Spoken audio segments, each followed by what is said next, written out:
遠處咧就係可以睇到呢度就可以睇到海啦，真係。Hello， 大家好啊，我係 Andy 啊。咁我今日嚟到一個地方咧，就係中山神灣嘅一個俗稱香港城嘅遠洋繁花里啊。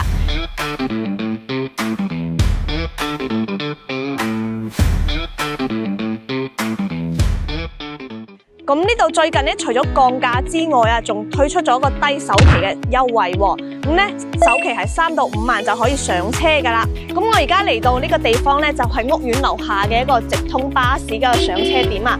咁佢呢個上車點嘅話咧，係珠海中山之內最早嘅開通嘅一個太子荃灣嘅一個上車點啦。咁呢個巴士站嘅對面咧，就係我哋呢個屋苑嘅一個商業街啦。佢咧係已經全部開晒噶咯，裏面咧有呢個奶茶店啊、理髮鋪啊，同埋啲藥店咧，全部都係通通齊全噶啦。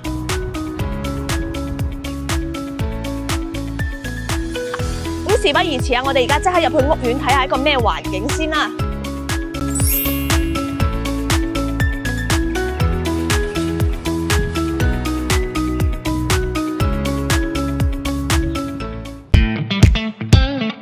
我哋而家咧就嚟到呢個54棟嘅樣板間啦，咁可以見到啊，呢一度咧係2梯4戶嘅。咁我哋先睇翻呢邊嘅大單位先啦。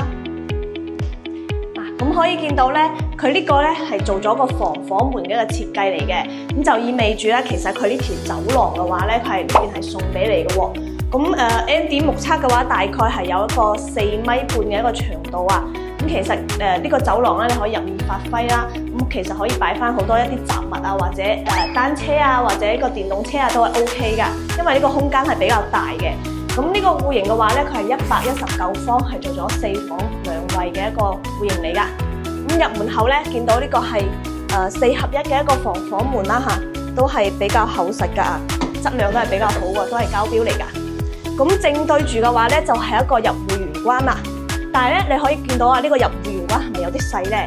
咁其實啊，到時交標嗰陣咧，佢呢邊係做咗一個封閉式㗎嚇，佢唔係而家一個開放式廚房。到時咧，佢呢邊係做咗一個推拉門，連埋一埲牆咧。咁到時如果你想做個鞋櫃大啲咧，都可以延伸到嚟呢邊嘅。咁呢度咧就係一個開放式嘅 L 型廚房嚟嘅，其實咁佢空間咧其實都好大㗎啦。呢度咧係做咗個冰箱位俾你嘅。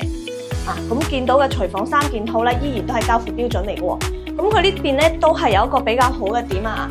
呢度係做咗個明窗嘅一個設計俾你啦，而且呢個窗都幾大下㗎。咁樣板間呢個咧係做咗個開放式廚房嚟嘅，咁成個空間都係比較大㗎。咁如果係有朋友比較中意咁樣嘅廚房嘅話咧，都可以參考樣板間咁樣嘅設計。咁到時交標嗰陣咧，等陣就可以睇到啦。佢係一個封閉式嗰個廚房嚟嘅。咁睇翻我哋呢個戶型先啦，119方係做咗一個南北通雙露台嘅戶型嚟㗎。咁可以見到啊，呢個大廳咧，佢係足足有一個4米闊嘅一個空間啊，係真真實實嘅4米嚟㗎。由此可見啊，佢呢個客廳嗰個闊度咧，喺珠海或者中山嚟講咧，都係比較少有㗎。咁睇翻我哋嘅露台先啦。由於佢係因為一個南北通嘅一個戶型啊，佢而家呢個開咗一個門咧，真係有非常自然嘅風係吹過嚟，真係好舒服。特別咧，而家廣東啊嘛，佢係3月份嘅一個春天嘅一個天氣啊。佢而家呢個風咧，又唔係話好凍，又唔係話好熱，所以吹過嚟咧係特別舒服嘅。而且佢呢個露台咧都係特別闊嘅喎，都係有一個4米嘅一個長度㗎。咁可以睇翻我哋樓下嘅景啊。樓下嘅話咧，佢係一片嘅一個別墅景，同埋樓下嘅一啲園林景觀。咁可以睇到對面咧，仲有一個山景喎。所以嘅話咧，平時啊一家大細啊，或者有朋友過嚟咧，其實呢個露台可以整個茶几啊，坐喺度飲下茶傾下偈，真係好舒服㗎。咁入嚟睇翻先，睇翻我哋餐廳嘅位置。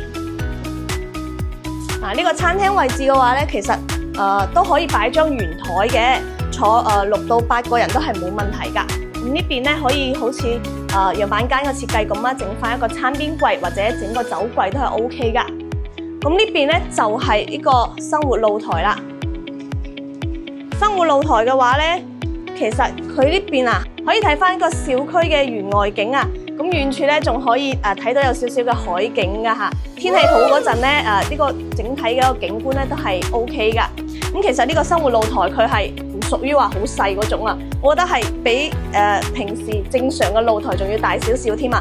咁咁呢個區域嘅話咧，仲可以做一個晾曬區添啊，洗衣機位啊都幫你 set 好晒噶啦，同埋一啲收納櫃啊呢啲擺放生活用品呢個地方咧都幫你做好晒噶啦。咁睇翻我哋嘅休息區先。咁嚟到我嘅右手邊咧，就係做咗個公共衛生間嘅。呢個公共衛生間嘅話咧，就係比其他戶型要大啲嘅。咁可以見到咧，佢第一個部分咧就係做咗一個1.2米嘅一個梳妝台、洗掃台俾到你。咁接下來呢邊咧就係做咗一個乾濕分離嘅一個區域啦。咁到時咧膠標咧就喺隔離，等一陣咧我就去帶你哋睇睇。咁呢邊咧就係做咗咁其實呢個區域咧係做咗2間房嘅，本身係2間房，但係樣板間呢度咧係將門牆打咗佢，所以呢個空間係特別大嘅。咁其實呢個地方嘅話咧，可以做翻一個自己嘅私人區域啦，就好似佢而家咁。呢邊咧係做咗一個辦公區域，咁隔離咧就係做咗一個休閒區、休息區嘅。咁其實如果係平時有朋友或者親戚過嚟嘅話咧，其實呢度都可以做成一個茶談室，都係比較唔錯嘅一個選擇嚟㗎。咁反正整體嘅呢個空間咧都係特別舒服嘅。咁對面咧就係呢個客房啦。咁其實客房嘅話咧，佢整體嘅空間係比較充足嘅喎。你睇下可以擺到1.5米嘅床啦，同埋一個床頭櫃之餘咧，咁呢邊仲可以擺到個書台同埋一個細嘅衣櫃啊。咁其實佢好似中山呢邊嘅話咧，佢雖然成個裝修設計佢冇珠海嘅房整得咁高檔啊，但係佢空間確實係比珠海嘅樓盤嘅房要大啲嘅。就簡單嘅客房嚟講啦，你話珠海嗰邊擺到床頭櫃，呢邊就擺唔到衣櫃；呢邊擺到衣櫃咧，嗰邊就擺唔到床頭櫃噶啦。好似呢邊嘅房嘅話咧，佢係成個空間都係利用得比較充足噶，所以我係呢一點我係比較中意嘅。咁接下來睇翻我哋嘅主人房啦主人房嘅話咧呢個整體嚟講都係非常之大。呢度係擺咗張1.8米嘅床咁呢邊咧仲可以睇翻我哋樓下嗰個園外景啦。咁其實咧佢呢度係一個西南向嘅，咁有一個小缺點咧，佢就係可能有少少嘅西斜熱啦。但係等陣我哋去睇嗰個膠標嗰個戶型咧，佢就冇咁嘅缺點啦。咁佢成個空間嘅話咧，比如呢度仲可以做張梳妝台，或者你可以整個電視喺度都得。平時晚黑瞓喺張床可以睇下電視都冇問題㗎。咁到呢邊嘅區域啦，呢邊咧就係做咗一個梳妝台俾你嘅，同時咧佢係衣櫃設計咗喺呢個地方，咁係完全隔斷咗呢邊嘅衛生間同埋呢個床嘅。咁風水學嚟講咧，呢個設計係比較好嘅，我個人都非常之中意嚇。咁呢個主人衛生間咧，同樣都係個乾濕分離嘅設計嘅，咁個空間其實都係幾大下噶啦。咁呢個咧就係119平，做咗4房2衛嘅一個單位啦。咁唯一嘅小缺點咧就係佢主人房咧係有少少西斜熱嘅，但係佢個客廳咧又確實係大喎。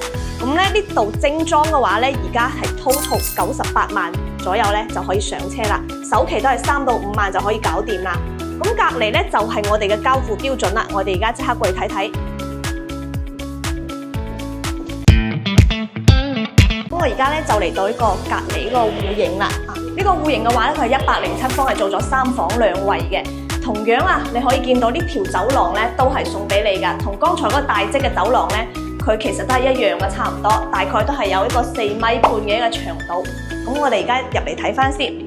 你可以見到嘅呢個子母門、防火門都係交付標準嚟㗎。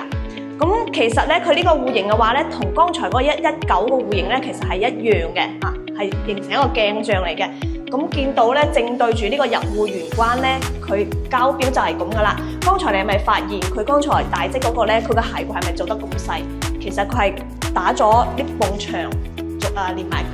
連埋呢邊咧係做咗個開放式廚房，其實實際嘅交標咧就係咁噶啦。呢個位置咧大概係有1.8米嘅，俾你做翻個1.8米嘅鞋櫃咧，其實都放嘅嘢啦都比較多噶啦。咁睇翻呢邊先嚇，咁交標咧廚房佢呢度係有做個推拉門嘅。咁其實入到嚟呢度啦，同剛才都係一樣嘅 L 型嘅一個設計啦。廚房3件套又係交標嚟嘅。呢度做咗一個雙開門嘅冰箱位俾你啦。咁出嚟睇翻我哋嘅戶型嚇，呢個戶型咧佢107方，依然係同你做到一個南北通雙露台喎。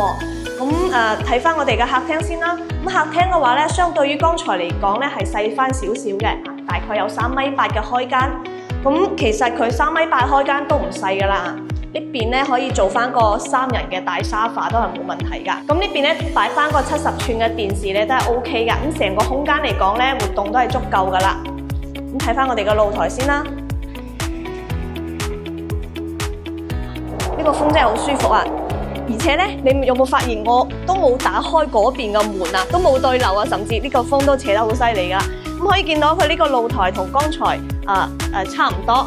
就呢個露台係3.8米嘅，咁其實佢呢個露台嘅話，視野係比剛才係開闊咗少少，我個人感覺係嗱，你睇到嘅景啦會更清晰一啲啦，包括嗰邊嘅山景啊，咁剛才嗰個咧其實係有少少遮擋咗嘅，呢邊咧就係睇翻我哋嘅園外景啦，咁成個空間係比較開闊噶啦，咁其實你夏天打開呢個門啊，空調費都慳翻啊，所以咧。佢呢個107方咧，都係呢度嘅最暢銷嘅一個戶型嚟噶。咁睇翻我哋呢邊咧，呢邊就係餐廳位置啦。放一個大圓台咧，都係完全足夠俾你用噶。咁咧呢邊就係一個生活陽台啦。嗱，生活露台咧就係一樣睇翻園外景啦。咁遠少少啦，仲可以睇翻我哋嘅一個海景啊。而家都可以睇到少少噶，其實。咁呢邊咧同樣係同剛才一樣做翻個晾曬區，係完全冇問題噶。咁睇翻我哋嘅休息區先嚇。咁我右手邊咧就係一個公共衞生間，一樣嘅1.2米嘅一個梳妝台、洗漱台。咁細心嘅朋友就會發現啦，剛才嗰個係有推拉門，但係真實嘅膠標咧，佢呢個係冇個推拉門嘅喎。咁就係咁樣嘅一個格局嚟嘅。其實都係幾大噶啦，咁其實如果你想整翻呢個玻璃門啊，都好平嘅啫，1000幾百蚊咧就可以搞掂噶啦。咁再睇翻我哋呢度咧就係做咗個客房啦。客房咧佢雖然而家咩家私都冇擺，但係佢呢個客房嘅空間咧同剛才嗰個其實都係一樣嘅，完全可以擺一張1.8米嘅床啊。你可以見到啊，其實呢兩個插座嘅位置咧係足足有2米嘅，所以你擺張1.8米嘅床係冇問題噶。咁呢邊咧仲可以俾個位置你擺多個床頭櫃都仲得添啊！咁對面咧呢個房咧就係呢個房咧係細咗少少啦，可以作為一個兒童房使用啊。但係我目測佢呢個位置咧係完全可以擺張1.5米嘅床嘅。咁咧呢個位置咧其實佢都係有2米嘅一個位㗎，俾你擺張1.5米嘅床都 OK。咁呢邊咧仲可以整一排嘅衣櫃，都完全有足夠嘅空間啦。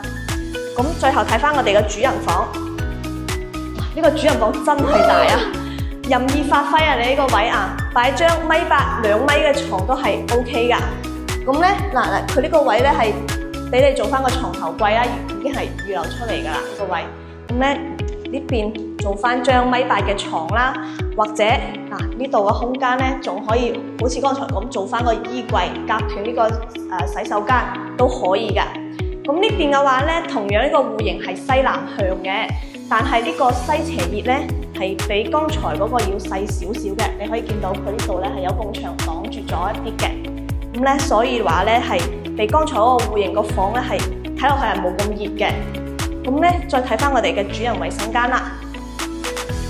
咁主人衛生間咧同樣佢都係冇咗呢個玻璃門啦，但係都係小問題嚟㗎。成個空間咧都係足夠使用㗎啦。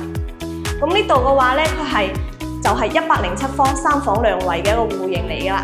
咁佢總價咧係精裝大概係87萬就可以上車噶啦。而且咧首期一樣都係3到5萬就 OK。咁隔離咧仲有一個細啲嘅戶型，我哋而家過去睇下先。咁我而家咧就嚟到最後一個戶型啦。呢個就係細單位89方，係做咗3房1個衛生間嘅。